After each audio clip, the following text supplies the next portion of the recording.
Hey, what is up guys? It's your boy Speed here, and today we're going to be talking about one of the most oppressive strategies in all of Dota right now. I think Beastmaster and the way he's been played has been a tad outdated now.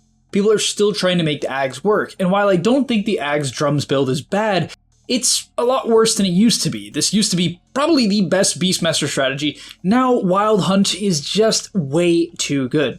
We're going to be talking about Beast, and now, if you don't play Beastmaster, and you're thinking about clicking off the video, you don't want to give him a shot, I assure you this hero is not that hard. I'm going to really try to make it clear on what to do.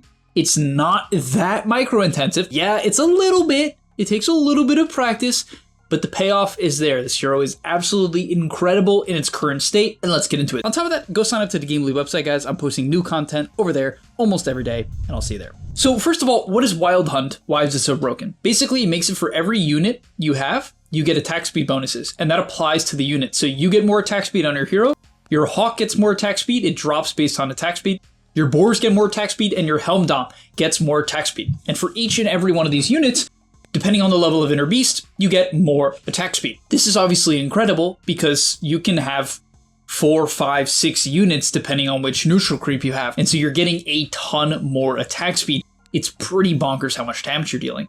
Also, even just in the lane, something to keep in mind is the bonus attack speed on Beastmaster's Inner Beast is better than it used to be. Previously, this ability would give attack speed to allies. Now, it no longer does that. It only gives it to Beastmaster and his units. However, it's better than it used to be. So basically what they did when they made this change a while back is they said, we're going to make units and Beastmaster stronger, but it's a worse team hero. And so this hero's laning is way better. Now, what do? For starters, you want to have boars or axes at level 1. This is pretty straightforward. I would say generally with Wild Hunt, you're going to take your boars. However, in some lanes, players will actually skill axes at level 1. For instance, if you're against a ranged hero like Drow or a Medusa, while boars are still pretty good into these heroes, they're a lot worse. In those matchups, it's often nice to take axes and secure range creeps. However, this does mean at level 3, you won't have a point in Inner Beast because you're going to have 2 points in boar. And so for the sake of simplicity, guys, skill boars at level 1, and you want to summon them before the game starts. So they have a 60-second duration and a 30-second cooldown. So you can always have 2 of them up. It's very easy. There's a 30-second window where you're going to have 2 of them up. For instance, he spawned it before the game started, right? Just so you guys can really see it. 5 seconds pre-game. And then by the time the lane meets, as he spawns the second one, if you spawn one 5 seconds pre-game or right as the clock starts, you're going to have 2. And this basically means that you can use it to zone the carry or zone the position 5. Now, how do you determine which hero you actually zone? What should you put the boars on? Well, generally, I would recommend putting it on any melee hero. It actually doesn't do a lot of damage to melee heroes because every single melee hero in Dota has a 50% chance to block 16 damage from any unit.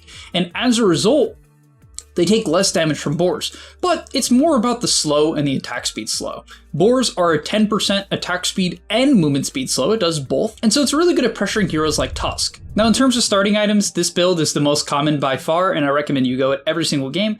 Wand, 3 branches, your first item you ship out after bounty runes is Tangos, and the reason why is you need mana and a mana pool on this hero. On top of that, you're universal, so the 6 all stats from this build is super useful. Another thing to note about Beastmaster that's really cool is that instead of having a 50% chance to block against non-hero units, you have an 100% chance to block against non-hero units. So it's not like against Troll and Tusk, he's going to take 100%. It's not like against Troll and Tusk, he's going to take 16 less damage per hit. It's only against creeps. But if you accidentally tank creep waves or neutral camps, you take way less damage than the average hero and even than the average melee hero. So the early levels are not that good. And don't be mistaken, your hero's movement speed is slightly above average. Your base stats are really not that good. Your base mana pool is pretty bad. You have only 3 armor. Your damage is pretty average. And so all things considered, this hero's early levels are not the best. They're not the worst, but they're not the best. The main thing you're waiting for is level 3, and the reason why is the boars almost double in movement speed and attack speed slow. They go up by 15 damage, and their health increases by 50%. It's one of the best scaling abilities in the game. But yeah, as long as you have 2 boars active at all times, most lanes can't really pressure you. Another thing is that boars don't pull creep aggro. So for instance, if he hits the troll with the boar here, the creep won't start running at the boar.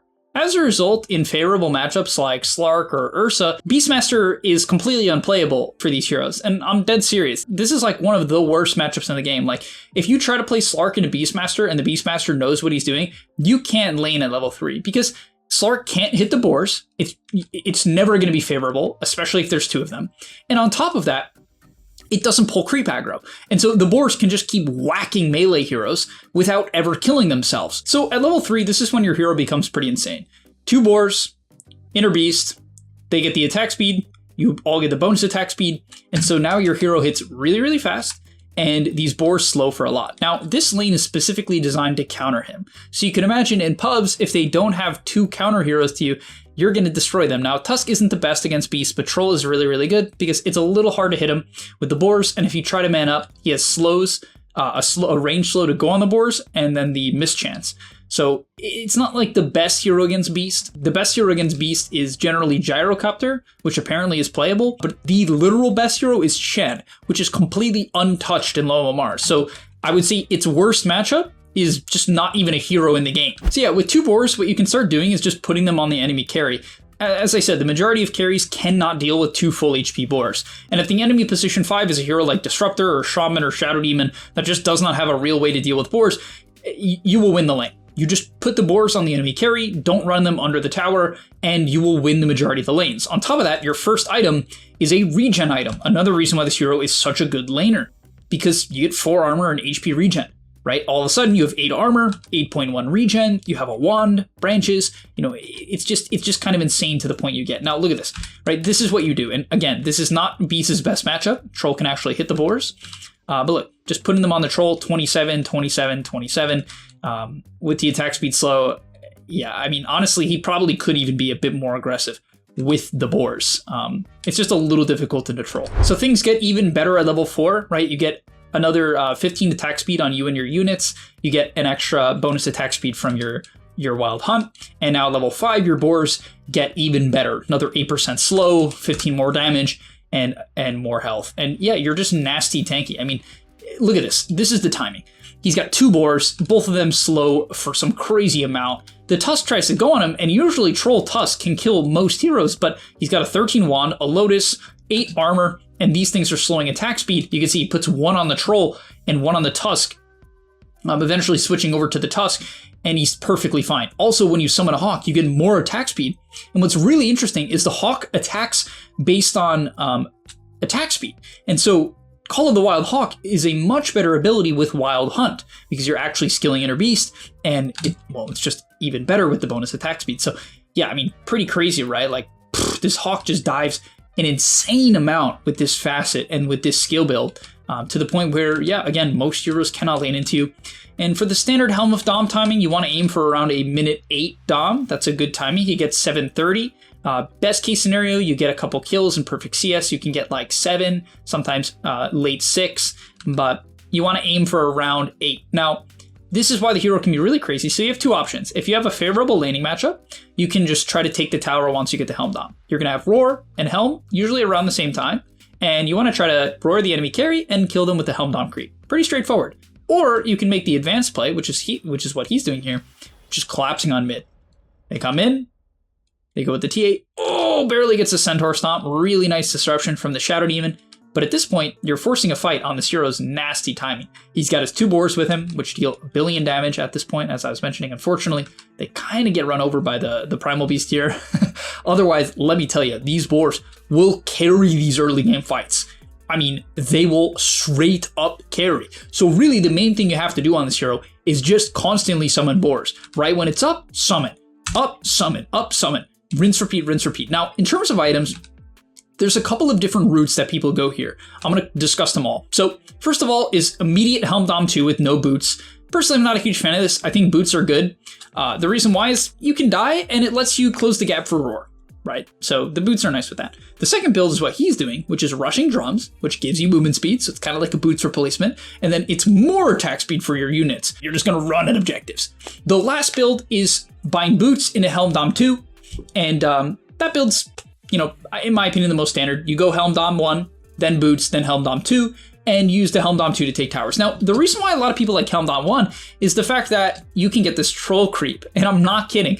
This troll creep is that good because every mini skeleton gives every unit that you control 9 damage. Sorry, everything around you. It's not even units. The Bat Rider gets the damage. It's everything. So it gives everything 9 damage. For every unit, you're getting an extra 4 attack speed right now, up to 6 when you have E maxed out. And so they give 12 AoE attack speed to you, and then 9 damage. And it can be more than that because these things have a 35-second duration, 20-second cooldown, so you can have 6 of them. And so with this troll creep, you instantly kill buildings and heroes. I am not kidding. It is that good. This is the best creep.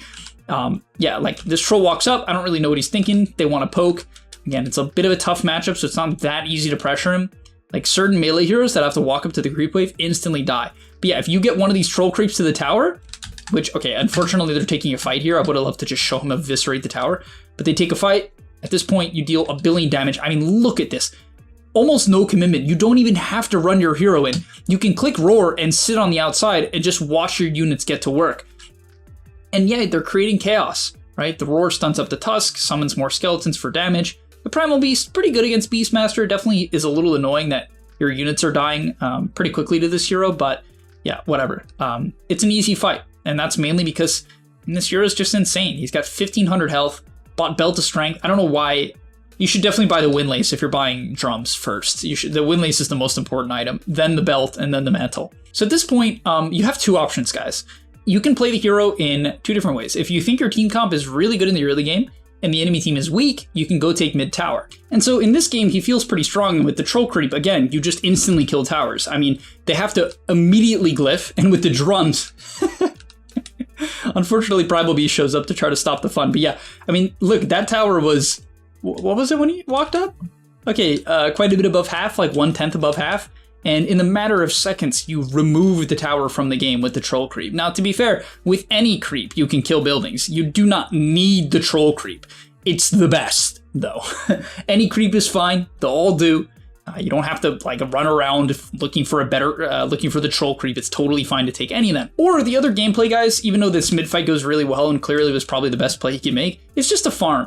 This hero farms ancients incredibly fast. You shouldn't actually really stack them. It's pretty hard to take ancient stacks, but singular ancient camps are really, really efficient. You kill them super fast, and you have so much regen with Helm and potentially a neutral item that it's easy to farm. You take no damage, you'll get crazy levels, and this hero loves hitting level 10, 11, 12, 13, because axes are really nice to max. They're just a high damage nuke, and they amp damage, 12% damage amp per stack, and every time you throw axes, it's 2 stacks. So then your units start to deal 24% extra damage from 1 stack of axes.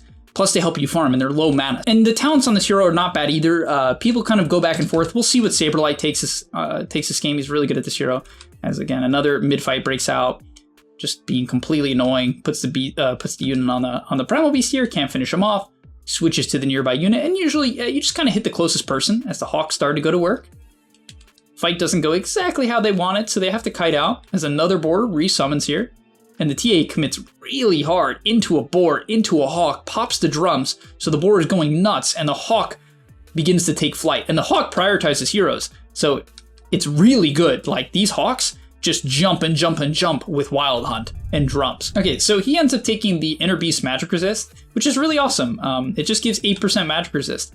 I would say both talents aren't that good, and honestly, I'm kind of a fan of just taking the Wild Axes and maxing them and skipping the 10 talent until level 16. At level 15, both talents are honestly, again, kind of similar. It might seem like, oh, I want more attack speed, but honestly, you have so much that I actually think that the movement speed tends to be better. So when playing this hero, if you get off to a good start with your Helm Dom 2 timing, or if you go the drums build, just drums, you can walk up to any tower. Now, if the game is difficult, you don't have to do that. I think a lot of people, what they mess up about Beastmaster is they think that they have to push, because they'll watch pros like take all the tier 2s. Now, the best play in the optimal game is to take the tier 2s, and then to take Roche, and to go from objective to objective. However, if the game is a bit more difficult, guys, you don't need to do this, right? He has a Pugna here, and the game is going well, and so it makes sense to kind of force the issue, right? They're up 4k net worth. But if the game is difficult, just farm. This hero farms really fast and it scales fine. I wouldn't say it's the best scaling hero in the game. It's more of a mid-game tempo hero, but it scales fine into the mid-game. You shouldn't be worried. This hero will not fall off until typically around minute 30 to 35. And so you're fine, right? And you can farm the jungle, like right here. Takes that the creep, and you farm Ancients very, very, very quickly. He does TP out here. They want to set up a bot play and probably take Roche, but you take Ancients very, very fast. So don't be afraid to relax and scale. You can just take your Ancients. You can play like a carry. Ancients, large camp, creep wave, small camp, back to Ancients, right? You can just rinse, repeat, and hit some nasty timings. You can get a Helm Dom at minute 12, 13 doing this. Then you can farm a pipe and have a pipe by minute 18, 19 by just really controlling space and looking for solo kills in the jungle, just controlling an area. You do not have to go to towers. The game is hard, okay, if you feel like you're going to die. However, if enemy heroes show top, right here, the Primal Beast is showing top, Troll's dead, they feel comfortable pushing. He doesn't even have to show his hero. You can just put your units on the building, as he's doing here, and it will take the building reasonably quickly. And you can sacrifice your Helm Dom creep, because as long as it's off cooldown, you can let it die and then just go take another one. It's not really a big deal, and that's what he's looking to do here, as he should go take this creep, yeah. And so that's another good thing to do. You can tank the tower with the Helm Dom creep, and then just go get another creep with the Helm Dom. And keep in mind, when you dominate something, dominated units bounty is set to 100 gold. So if I'm not mistaken, grants the caster the gold and the experience, and the dominated units bounty is set to 100, which is pretty insane. Did he actually get 100 gold from dominating this Wildling? 226. No, okay.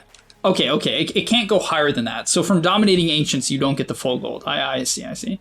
So, but you do get the standard. You don't just get a flat 100. So another thing you can do, if you go drums, you buy Boots of Bearing. If you go Helm Dom 2, I think typically the best build is to buy a pipe. Some people will also buy AC to kind of double down on killing with the units, which is fine as well, as he roars up this Primal. Look at this damage. That's on a Primal Beast who has plenty of armor. This hero just chunks. But yeah, with this build, you know, considering he bought a drums and he's out of charges, it makes a lot of sense to buy Boots of Bearing. Kind of just get that upgrade, get the 15 HP regen that the Boots of Bearing gives you. It allows you to really sustain the fights. Gives a lot of flat movement speed as well, so you're very fast with Boots of Bearing. And removing the movement speed for 1.5 seconds when you activate the item is really good situationally. You know, against like TA this game, if he gets hit by a trap, you can just pop the Boots of Bearing and reset, and that's super nice. So yeah, another thing that he's doing is he's taking zones, and this hero takes zones better than anyone else. What I mean by taking zones is you frontline, but without your hero. So like notice, if you want to take an area, you don't stand next to your units, you just put them in front and you push people away. Because most heroes cannot fight Helm Dom 2 plus boar. Most heroes will lose, and especially subs, you know? And so you can just hold areas by doing this as fight breaks out. Considers Roaring Troll, which by the way, guys, if you didn't know this, Roar does a couple things. It stuns, it deals damage. Another thing that's also really important is it pushes away nearby allies and slows them, right? So you'll see, oh, by the way, it gives 40% movement speed to Beastmasters and units as well for 3 seconds. So after you roar someone, you zoom. But yeah, when he roars here, if someone's close by, it will push them away and mini stun them. You see that here? And so now the Tusk can't save the troll. It's a really interesting interaction that happens against these like melee save heroes, or just any melee hero that's trying to back up their core that is probably getting roared. And by the way, guys, you don't have to roar a core. If there's some support in the front line out of position, just roar their ass and kill them. Like the point of Beastmaster in most team fights is to walk up, give vision with the boar and the Helm Dom, and kill the first person in front of him, or like pressure the first person with roar or just with like a bunch of slows. And yeah, if team fights go well on the enemy side of the map, yeah, the buildings will not last very long at all. It's pretty disturbing how fast this hero pushes. He doesn't even have the right Helm creep. Here, the best one for pushing is the Dinosaur. The Ancient Black Dragon is probably the best for farming because it like pushes out waves. The fire, it's an AoE attacker and it creates fireball. So the Ancient Black Dragon is the best for farming. It one-shots creep waves. And you can even use it to split push. You can send it like to this a wave alone and it will just clear waves and clear waves and clear waves. People will do that when they're losing with unit heroes. They'll take a Black Dragon, send it to the opposite side of the map and just start cutting waves. And it's a really good way to delay the game and get gold. Especially when the game is hard. When the game is good, it's still a good strategy for controlling the area of the map that your team does not want to play safely. As long as the enemy team can't easily kill the dragon. But, dude, look, the supports just get destroyed. by this hero. This team fight looks pretty bad. Should probably roar this guy. Okay, he's definitely dead. And so yeah, a couple things for his talent. He did end up taking Inner Beast attack speed. Again, I kind of disagree. I think the movement speed is just better. At level 20, I think the 30 damage to Beastmaster and his units is a little bit too good, especially considering it works on all the mini units. It's a lot of damage, right? Really, really good. And at level 25, both are really strong, actually. The no wild access cooldown lets you in teamfights build up a lot of damage amp very quickly, but most people take the roar because it's a 30-second roar cooldown, so you often get it off 12, because you can frequently get it off twice in a teamfight due to the hero being pretty tanky. But yeah, in this teamfight here, gets initiated on by Tusk. Snowball comes out. At this point, they're just going to look to kill the Tusk. And you want to kind of just sit next to your team. Don't dive for some really deep roar. You just want to take a roar when someone's close to your team. For instance, right here, the TA gets a little bit too close. Roar pushes away the troll, which is super awesome here. Right, really mispositioning the troll. That's an RP. That is an RP. And so yeah, his job this game is just to kind of give vision. Get in there, shows the Tusk, roars the TA, sets up for an RP. And all right, that's going to be all for today's video.